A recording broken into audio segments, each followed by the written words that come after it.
Very good afternoon. You're watching the headlines with me. I'm Deepavali Hazra. 3 of the 5 COVID-19 suspects who had earlier escaped from Mayo Hospital in Nagpur have now returned. Now, the police will be deployed outside the isolation ward to ensure they don't repeat that feat. Out of the people who had earlier left the institute, 1 had tested negative and reports of the 4 others were awaited.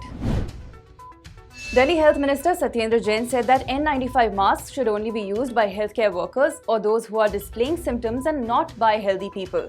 The Delhi government has also constituted teams to take action against hoarding and overcharging for masks and sanitizers. Some pharmacies had earlier stopped selling N95 masks due to increase in prices. India has reported its second case of deaths due to the coronavirus. A 68-year-old woman from West Delhi died at RML Hospital due to COVID-19. She also had underlying conditions of diabetes and hypertension.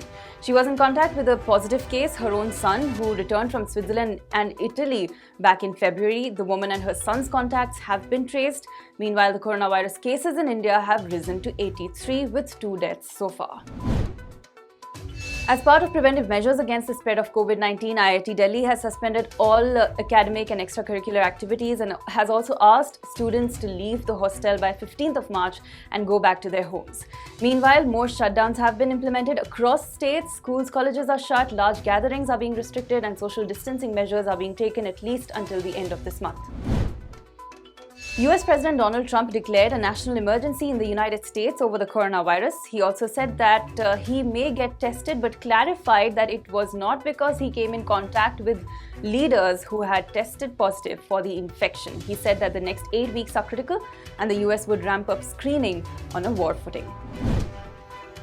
Pakistan had said it will participate in a video conferencing of leaders of the South Asian Association of Regional Cooperation in order to chalk out a strategy to defeat the coronavirus.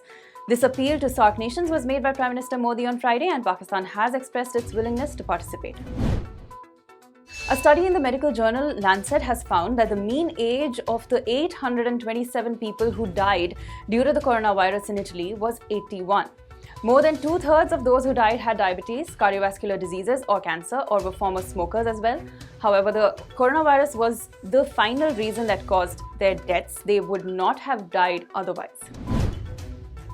National Conference leader Farooq Abdullah met his son and party leader Omar Abdullah at the place where the latter has been detained in Srinagar under Public Safety Act. On Friday, Farooq Abdullah was released from detention. In a big setback to terror-accused Yasin Malik, a Jammu TADA court has said there is enough prima facie evidence to begin prosecution against him in a case pertaining to the killing of unarmed Air Force officers in Kashmir in the year 1990. The next hearing is on March the 16th. That's all for now. Stay tuned for more.